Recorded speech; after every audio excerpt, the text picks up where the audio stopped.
Hi, everyone. Welcome to another podcast of Living a Full Life. I'm Dr. Enrico Dolcecore, and this week's topic is the drug effect.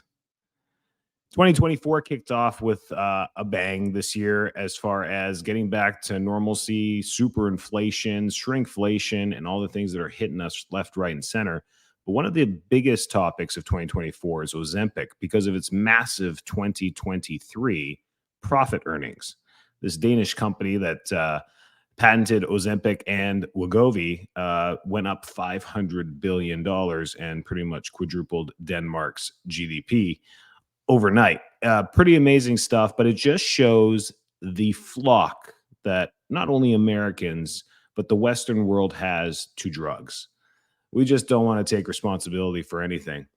And unfortunately, the long term side effects, which are already being shown, anything over 3 months is considered long term, is already being shown. And they're quite alarming on these drugs and what they're doing. There is no magic pill. We say this over and over again. My great grandmother said it. My grandmother said it. My mother said it. It's been passed on for generations, but yet we want to ignore generational and universal intelligence. We just want to believe that we know better because we are still alive and the dead people are dead. But that's not fair. What we're seeing is massive side effects. And I'm going to go into the big ones, which are making up a majority of the side effects. Forget the nausea and the vomiting. That you can get over with. It's the pancreatitis. It is the gastroparesis. It is the gastric paralysis that we're talking about with patients that are taking this long term. So let's delve into something really important here about weight loss. And since we've talked a couple episodes about it, I thought maybe we'd talk about the dangers of taking a drug every single day. And this goes across all medications. And as a chiropractor, I get the luxury of working with patients that are on the healthier side of the fence and are looking for wellness and staying well. So the conversations of true sickness and people that are desperately in need of, pain medication or statins or blood pressure medications is not part of my routine every single day because we take care of the healthier side of the population.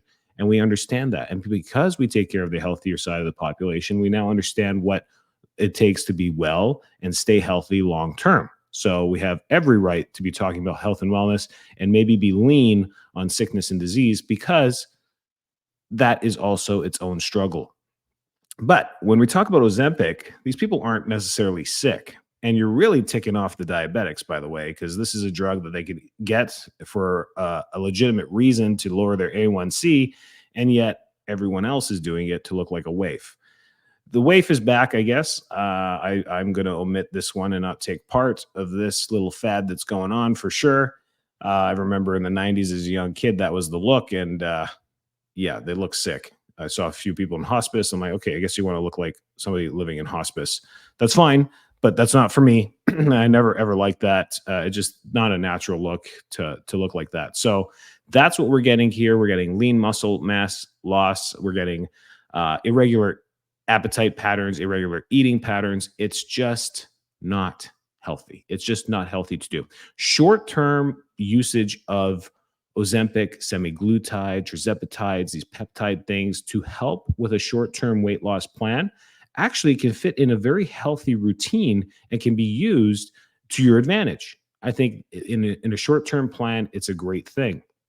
So realistic weight loss goals, realistic terms to those goals, and realistic getting off of this stuff.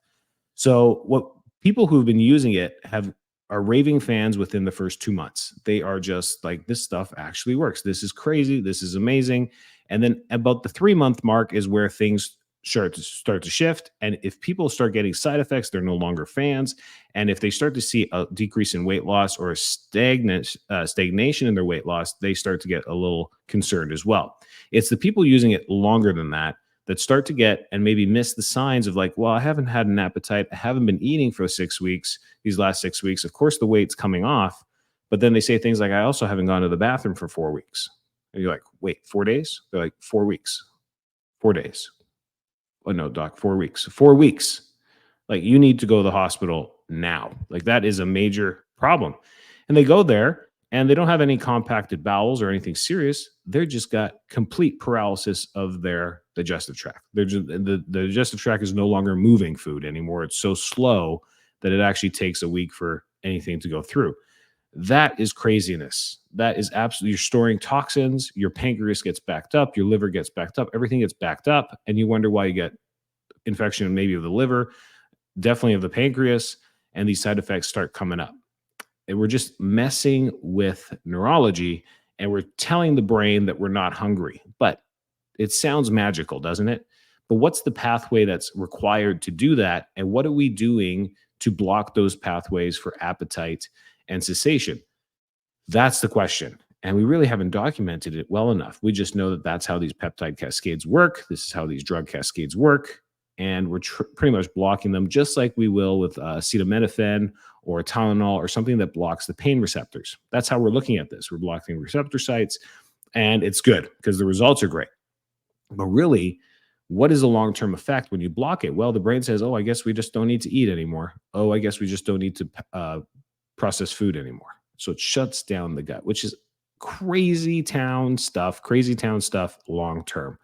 So what is a good way to utilize this in a healthy way is a short-term plan with your medical provider, whether it's your nurse practitioner, your medical doctor, whoever it is that's doing your weight loss program with you, is to do blood work at the beginning, see where your numbers are, to utilize this and be tested month to month or every 60 days through blood work to make sure that your A1C is coming down, to make sure your blood glucose is coming down, to make sure that your weight is coming down, to make sure that these things are actually moving in the right direction. That is a healthy way to use this, and to have set goals. Big, hairy, audacious goals for weight loss are always dangerous because you have this big pie in the sky goal to get to. And it's always, why is it always your college weight or your high school weight? What is up with that? Why do people in their 50s are like, well, when I was in high school, I'm like, that was 197 years ago. Why are you talking about high school? Like, what is going on? Why do we go back to high school? And I know the psychology and why we go back to it. It's the best time in our life, being a teenager, free of stress, don't have to make any money. It was a good time. It's the best memories in our life come from high school, college, those years where we become an adult. And I fully agree with that. And I look back at that as well. And but why do we set our weights like that? Our metabolism's nowhere like that. Our lifestyle is nowhere like that. Our stress levels are nowhere like that. And 30 years has gone by. Why are we going back to those types of weights? It makes zero sense. Your goal should be a realistic weight. What size clothing do you want to get back into? What's your goal for 5 years down the road? And they should always be health based. But we make it very superficial, and we make it visual. We make it, oh, I want to look like this. I want to be this size. I want to get rid of the muffin top. I want to get rid of, and it's very physical and it's very dysmorphic when we start looking at things like this instead of the health range. So that's why I'm all for working on a short-term health weight goal with your doctor and using these medications to help major markers like A1C, glucose, triglycerides. I mean, these things are important in getting them in a healthy range. So if the drug helps us do that, or if the semaglutide helps us get there, I am actually a supporter of this with a plan. And the plan is always ends with getting off of this stuff. It cannot be a long-term effect because not only of the side effects, but just think about it. If you have some type of pain, you can't just take Tylenol forever. It can't be the end of the game there. And it's still amazing today how many people come in. I'm like, when did this start? They'll give me a time. And they're like, I just take ibuprofen twice a day. I'm like, you've been doing this for 8 months? They're like, yeah, I've just been in pain. What am I supposed to do? I'm like, okay, wow. If it's been 1 week, I get it. But 8 months in pain taking the medication, and they get it. And that's what brought them to our office. Like, I'm starting to think that I might have a bigger problem. Like, you got it. You absolutely got it. And they know that taking ibuprofen for over and over again is going to lead to major side effects, or they just know that's not good for them. So absolutely important to have an end game with this stuff. Otherwise, we're going to be trapped into something major that will require prescription drugs forever, like a statin or metformin or insulin or whatever ends up going on with this. It can turn into a chronic permanent disease, which we just don't want. But so this is more of a warning in 2024, because of these side effects. And now that they're actually being reported and confirmed from usage of Osempic and Wegovy and these other drugs, that has been confirmed. We can now talk about it. Now, the problem is we just don't know the solutions to it. These people with gastric and gastric paralysis, okay, we stop them on the drug. They are not getting better. That's the problem. What's the permanent effects, or how long is it going to take to reverse this stuff? And how do you fix it? Do you eat more food when you have no gut motility?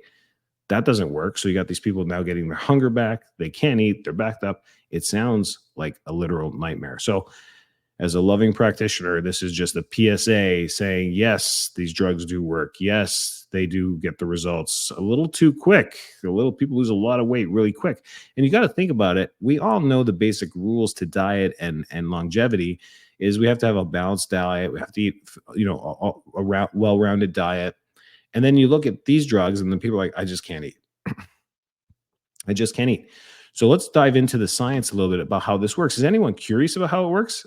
I've got patients who use it, and I ask, and they're happy. I look at them like, man, you've lost a lot of weight. They're like, yeah, doing Wegovy, or I'm doing Osempic, or doing semaglutide. I'm like, great. When is it over? What's your goal? I'll do it a little bit longer. I'm like, okay. Any side effects? Like, no, I feel great. They're raving fans about it, but they don't realize that they've completely lost their appetite, and they're really not paying attention to their gut motility. So I'll just bring the awareness to them and be like, listen to your gut motility, your bowel movements. Like, it's slowed down a little bit, but it's still normal. It's happening every other day. I'm like, that's not horrible. That's actually okay. And as long as it's consistent, you're okay.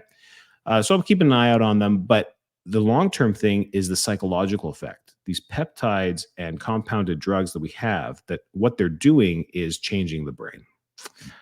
And if you've listened to any of my podcasts, you're going to see me shaking my head. And when you start messing with the brain and neurology, it's a big, hard no every single time. We cannot do this stuff long term. It's like, hey, doc, shrooms are awesome. I feel good on them. Got some awesome dreams. Great, man. I'm going to do them all the time. As a doctor, I'll be like, I really don't advise you do that. And they're like, no, I feel good. It's good. I like the dreams. I like dreams. Are you purple today, Dr. D? No, I'm not purple, dude. Are you doing shrooms? Yeah, I'm doing shrooms. So you can't, you wouldn't do that every single day. It'd be expensive, one. And two, I mean, you just physically wouldn't be able to handle that. Or maybe you would. I don't know. Maybe you're part of the Beatles. I have no clue. But maybe you could do that. But longevity on that and doing that consistently makes zero sense. You're altering your brain. And this is before my generation. This is Gen X and maybe some of the boomers with acid. And what it does, permanent damage. And we can go through all the drugs, even the fentanyl epidemic that we have right now. And what it literally kills people. I mean, that's the first side effect of fentanyl is it will kill them. So we know that altering the brain with any type of chemistry is always a bad decision. Always a bad decision. It never works out well. And for people who seriously need help with neurological conditions, whether it's depression, anxiety, ALS, MS, whatever it may be, those drugs are now, part of the game. They need them to help with daily living, to help them with maybe some longevity, but more importantly, quality of life. What we're talking about with the rest of us who don't have to suffer from those things is messing with your brain is always a big no. Always a big no. You're disrupting the central nervous system that controls every single thing your body does. And when we do that, it's a problem. So when we get back to these drugs and Osempic and all these other things, is that when we alter the brain's chemistry and how it perceives appetite and gut motility, and it also transcends across just appetite and food, it transcends against will. What another side effect people are getting is they just don't care. They're like walking around like, I'm not interested in food. So they understand the food component, but then you're like, hey, you want to go watch a movie or you want to go play tennis? And they're like, I don't know. They're losing their will and they really don't realize it. And the ones that are conscious are like, yeah, I'm not as excited about anything really. And that's what's happening with the brain. It's really, it's fighting for receptor sites. It's competing with receptor sites. It's winning. That's what semaglutide does, is it wins on these sites and it decreases not just appetite, it decreases in your willingness to do anything. So you got to think about this. How long are you willing to be, almost in a paralysis or almost in a zombie-like state just for the sake of weight loss? So you lose your will a little bit, you lose your ambition a little bit. Those are side effects that are also coming up with these drugs. Uh, what other thing? Allergic reactions, vision issues, stomach pain. I mean, those are the normal things. But really, Ozempic was first created a long time ago. It's actually been around a while. It was used for diabetics, for to help diabetics lower their A1C, or maybe pre-diabetics avoiding a diabetic diagnosis. And the drug works. I mean, if you decrease people's appetite and they don't eat sugar and they don't increase their blood sugar or glucose levels, then you're going to suppress the chances of getting into a diabetic state, which is actually a good thing. But at what cost? Does that make sense? There you go. That was my PSA on Ozempic. I mean, can't ignore it. We can't sit here and look at it and be like it's this magical drug. It really isn't. There is no magic pill. I'm going to repeat. I'm going to be the old guy with my. Hopefully, my kids have kids with my grandkids. Be like, there's no magic pill. There's nothing out there that's magical. That's a magic pill. Health comes from the inside out. It comes from above down, inside out, not outside in. You can never find anything from the outside and put it in your body to make you healthier, except whole foods. That's really it. And whole foods don't make you healthier. Food doesn't make you healthier. Food nourishes your body's innate ability to be healthy. It nourishes that process. So there really is not, you're never going to convince me any other way. There's no debate. I've never been to one. I've seen some of the smartest speakers in the world, some of the biggest PhDs in the world talk, and they kind of side with the whole natural thing, saying, yeah, there really is no external force on health. It's really flourishing the inside being and making sure it blossoms with good nutrition, clean water, good sleep, all the stuff that helps nourish it. Just if you ever grown a garden, you pretty much know how to nourish a living organism. That's what you need to do with yourself as well. So there is no magic pill for anything. Once we start to need to rely on pills, it's because something is failing and we've negated it for a while, or just bad circumstances that happened, bad timing, and then we need some help. And that's okay. That's what medicine's all about. But for the bigger run, this thing is going to crash and burn. So if you've got stock in it, way to go. Great stock buy in 2023, but sell. It's time to sell. Make your profits and run, because just like Moderna and the vaccines in 2020, I mean, the stock went up and then it crashed, right? Because the utilization rate went way down. And the reason why the utilization rate of Ozempic is going to go way down, it might not be 2024, it might be 2025, start to crash and burn, is because of the mass side effects coming up and the massive lawsuits that will come in, just like we had with the opioid crisis. That took 10, 12 years to get to that point, to crash and burn them a little bit. It will not take that long with these drugs, because people are going to have massive side effects. And then the weight gain all comes back. So you're going to have a bunch of angry people who tried to lose weight getting together in class action lawsuits because they're upset. So that's the trajectory of this drug. But short term with a good doctor and a good nurse practitioner, I think they are fantastic tools to help people reach their goals short term. If you have, under 100 pounds to lose, this might be something you may want to look at to do that. If you have bigger weight loss goals, then you're going to be on this drug for a very long time, and then you're risking the side effects. Right, a pound a week of fat or weight loss is aggressive weight loss. So for those people who like, I lost 10 pounds last month, I'm like, wow, that was really aggressive weight loss. So we got to make sure it's supervised and done well. Okay, done. Going to cut this podcast off. Just a little PSA. It's been very popular. It's been the number one question, and I'm just seeing a lot more people using it. And I've been surprised at who's been using it. Like the people you didn't think were going to use it, patients of mine or whoever I crossed, I'm like, I'm on it. I'm like, wow, really? What made you make that decision? And of course, you don't ask that question. You're just like, great, move on. Stay in my lane. Let me help you with your back and your neck, and we keep moving forward. So that's how that goes. Take care.